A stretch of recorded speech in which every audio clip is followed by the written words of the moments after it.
यहाँ पर 5 पुत्रों का जन्म हुआ। महाराज द्रौपदी के 5 पुत्रों का जन्म हुआ। कौरवों पांडवों में युद्ध हुआ। युद्ध में महाराज पांडवों ने कौरवों की सारी सेना का वध कर दिया। 100 भाई थे कौरव, सबको मार दिया। एक बचा दुर्योधन। दुर्योधन की भी जंघा को भीम ने तोड़ दिया। और जब भीम ने दुर्योधन की जंघा को तोड़ा है तो दुर्योधन जो है वो, ये पीछे कौन है बच्चे? भैया बच्चा बहुत शोर मचा रहा है। तो भीम ने दुर्योधन की जंघा को महाराज तोड़ दिया। अब तोड़ने के बाद में भीम इधर उधर महाराज भटकने लगा, रोने लगा। और जब रोने लगा है तो भीम कुरुक्षेत्र, महाराज दुर्योधन कुरुक्षेत्र में आज दीनों की तरह भटक रहा है। और जब दीनों की तरह भटक रहा है तो दशा ये है दुर्योधन की।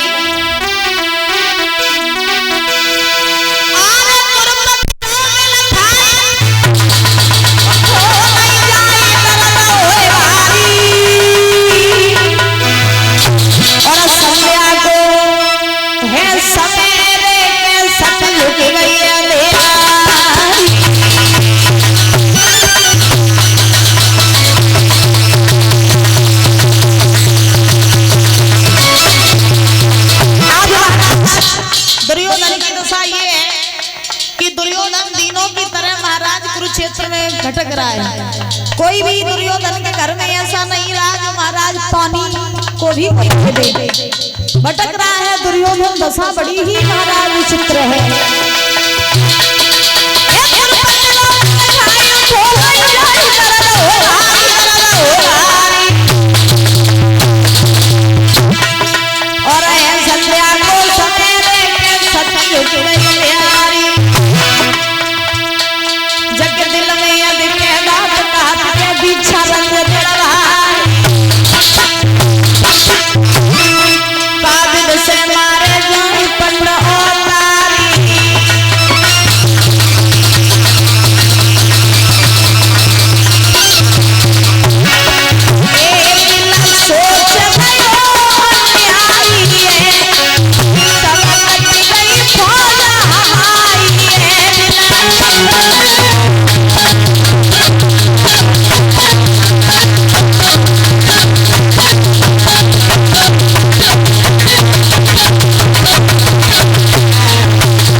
दुर्योधन आज कुरुक्षेत्र में बिलख रहा है, रो रहा है। बड़ी दीनहीनों की तरह महाराज दशा बड़ी खराब है। तब तक क्या हुआ कि दुर्योधन के पास में महाराज अश्वत्थामा आया। द्रोणाचार्य का पुत्र अश्वत्थामा जैसे ही आज मैया दुर्योधन के पास में आया तो अश्वत्थामा ने दुर्योधन को ऐसे दीनों की तरह भटकते हुए देखा। तो जैसे ही महाराज दुर्योधन की दशा को देखा है अश्वत्थामा ने, परीक्षित जी कहाँ चले गए? तो जैसे है नहीं ठीक है जे एकपति महाराज, चलो कोई दिक्कत नहीं। तो महाराज आज अश्वत्थामा ने दुर्योधन से पूछा कि भैया ये तुम्हारी दशा ऐसे किसने बना दी? ये तुम्हारी दशा ऐसे कैसी हो गई? और तुम्हारी सारी कौरव सेना मारी गई, तुम्हारे सारे भाई मारे गए, दशा तुम्हारी किसने बनाई?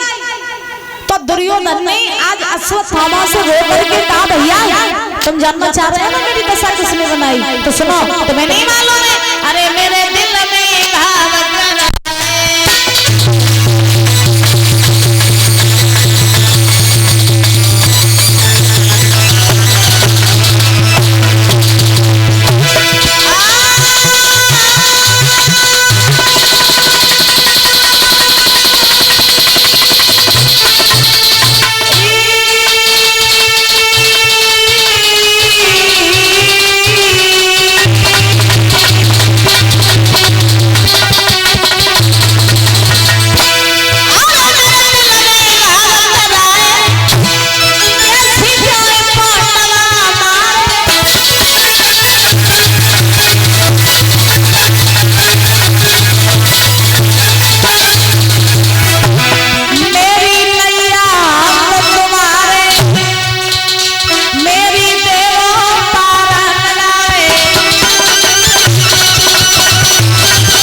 जानना चाह रहे हो ना मेरी ये दशा कैसे हो गई, तो सुनो।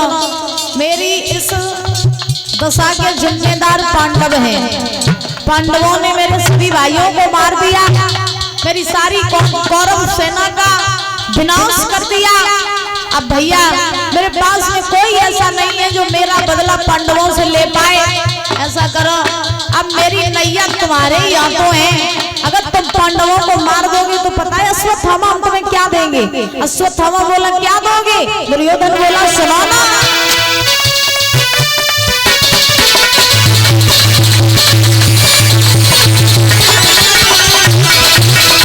आज दुर्योधन ने अश्वत्थामा से कहा मेरी बात सुनो,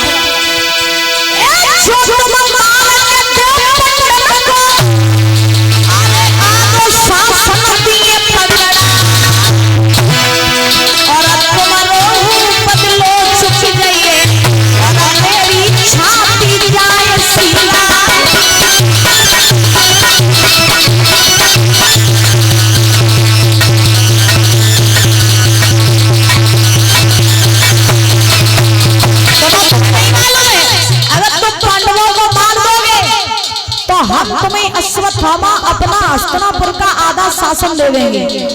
और जब तुम्हें हम अपना आधा शासन देंगे, आराम से ऐश करना, आराम से रहना और अपना जीवन बिताना। क्योंकि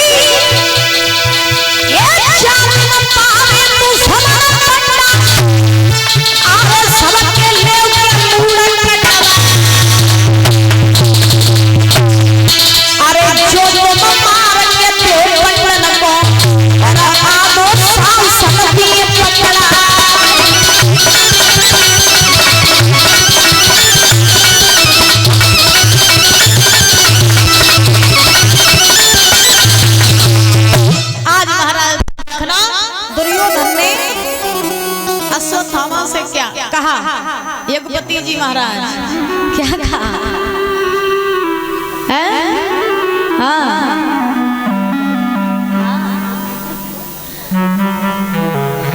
खेल में कूदे की उम्र में तुम यज्ञपति गिनने क्या भैया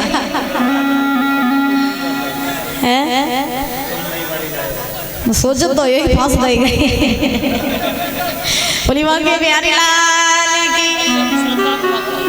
चलिए, तो बड़े सौभाग्य की बात है जो आप इस आसन पे बैठे हो। ये आसन हर किसी को नहीं मिलता महाराज।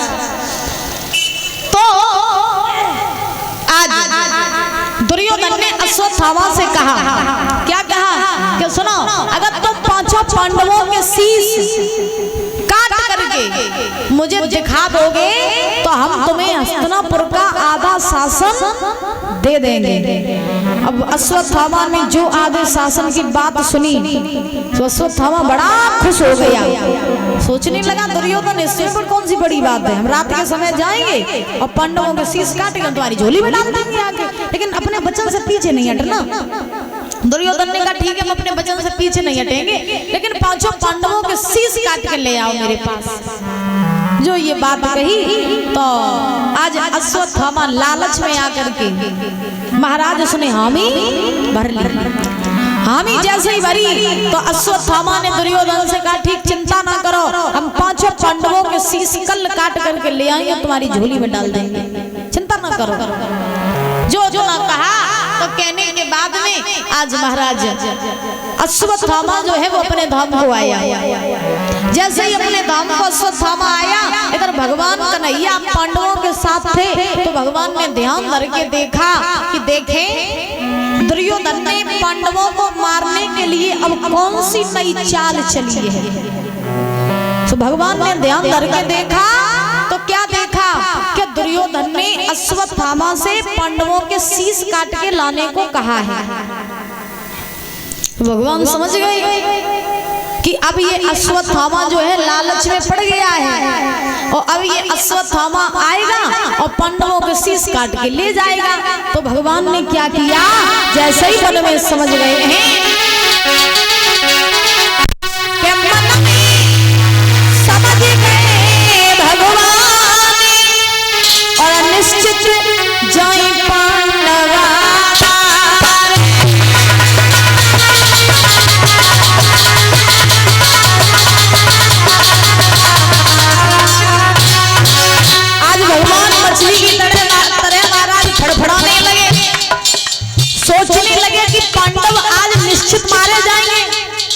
अश्वत्थामा का जो प्रण है वो कभी झूठा नहीं जाता है। भगवान समझ गए मन में समझ गए भगवान निश्चित जाए पांडवा।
तो फिर अश्वत्थामा इन्हें मार देगा आगे। भगवान ने मन ही मन में सोचा है कि हम रखेंगे ही नहीं पांडवों को डेरों में, तो अश्वत्थामा मारेगा कैसे? उसी समय अरे पांडव जाने न पाई हम दूसरी जगह ले गई।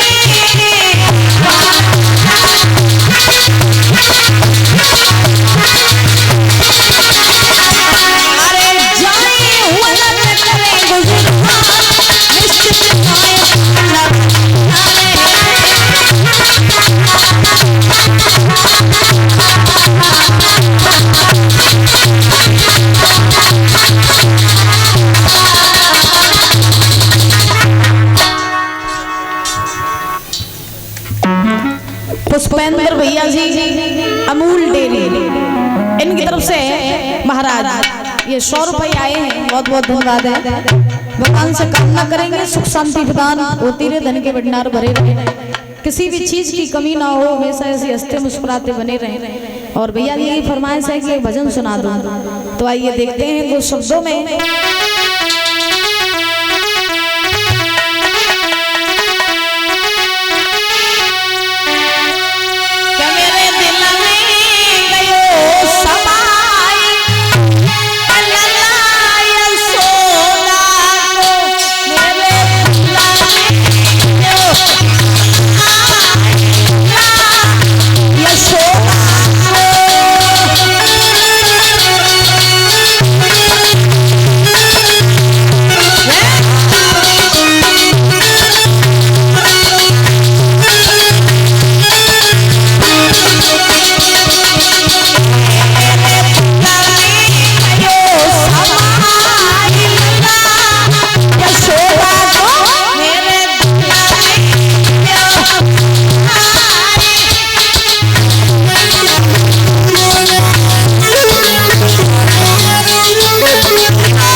ध्यान रखे कि दुर्योधन ने अश्वत्थामा से कहा है कि पांडवों को शीश काट के ले आओ। भगवान समझ गए कि अश्वत्थामा का प्रण जो है वो झूठा नहीं जाएगा। अश्वत्थामा ने अगर ठान लिया है तो पांडवों को मारने आएगा। तो भगवान ने सोचा कि हम पांडवों को डेरों में रखेंगे ही नहीं, तो फिर अश्वत्थामा मारेगा किसे। तो भगवान ने क्या किया कि पांडवों को सोते हुए उठा लिया और उठा करके महाराज दूसरे जगह पहुंचा दिया। अब पांडवों को जैसे ही दूसरे जगह पहुंचाया, इधर परीक्षित जी जो है रात हुई, और जब रात हुई है तो अश्वत्थामा जो है वो तलवार लेकर के चला, और जैसे ही तलवार लेकर के आगे बढ़ा तो चलते चलते चलते चलते ये अश्वत्थामा जो है ये पांडवों के डेरों के पास पहुंचा। जब अश्वत्थामा डेरों के पास पहुंच गया तो चलते चलते ये अश्वत्थामा वहीं पहुंचा जहां द्रौपदी के 5 पुत्र सो रहे थे। 5 बालक सो रहे हैं। महाराज चादर को आज ढके हैं, चादर से अपना पूरा चेहरा ढके हैं और चादर ओढ़ करके 5 बालक सो रहे हैं। अब क्या हुआ परीक्षित जी के अश्वत्थामा आया था पांडवों को मारने, तो भगवान ने पांडवों को तो दूसरी जगह पहुंचा दिया। तो अश्वत्थामा जैसे ही उस शिविर में पहुंचा जिस शिविर में द्रौपदी के 5 बालक सो रहे थे, अब चेहरा खुला नहीं था, तो जैसे ही अश्वत्थामा पहुंचा तो उसने देखा कि यही पांडव लेटे हैं। उसे ये नहीं मालूम था कि पांडव या पांडवों के पुत्र हैं। तो देखा कि ये पांडव ही लेटे हैं। तो अश्वत्थामा ने देरी नहीं की महाराज, चलते चलते चलते चलते आज अश्वत्थामा ने क्या किया,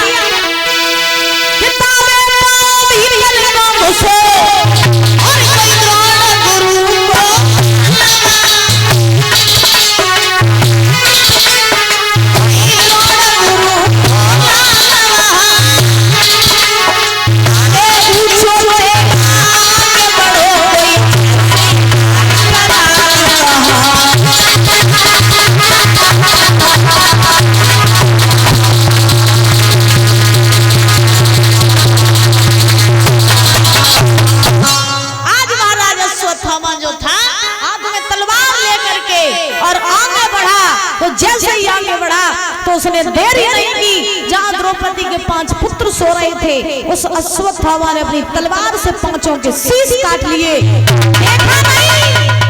देखा नहीं कि ये पांडव हैं, इनके पुत्र हैं। 5 के शीश काट के झोली में भर के महाराज भाग गया वहां से। तो जैसे ही अश्वत्थामा भागा, भागते भागते भागते भागते आज महाराज झोली में शीश को भरे हैं। आज अश्वत्थामा पहुंचा दुर्योधन के पास। दुर्योधन ने अश्वत्थामा को आता हुआ देखा, महाराज साथ में झोली को देखा, और उसमें महाराज खोपड़ी जैसी देखी। दुर्योधन समझ गया कि बाजी बा अश्वत्थामा ने कर दिखाया। अश्वत्थामा पास में आया, दुर्योधन बड़ा खुश है, बड़ा प्रसन्न है कि आज हमारे दुश्मन मारे गए, आज हमारा बदला पूरा हुआ।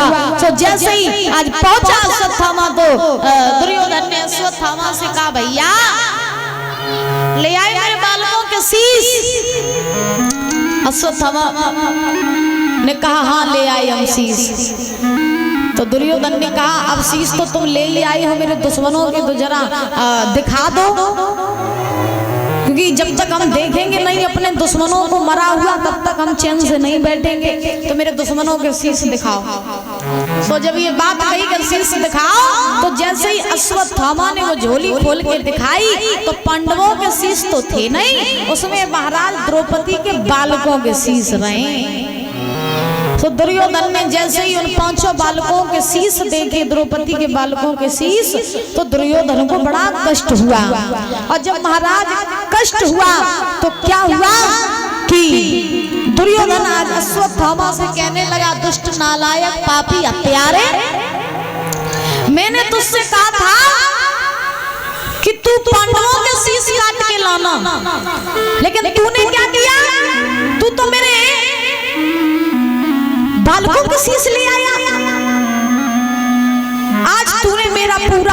वंश विनाश कर दिया, तूने मेरे वंश में कोई इतना भी नहीं छोड़ा जो कोई एक दूसरे को पानी दे सके, ये दुष्ट तूने बहुत बुरा किया। इतना कह करके आज दुर्योधन महाराज वहीं पछाड़ खा करके गिर पड़ा और मूर्छा में आ करके दुर्योधन के प्राण पखेरु उड़ गए। हुआ ये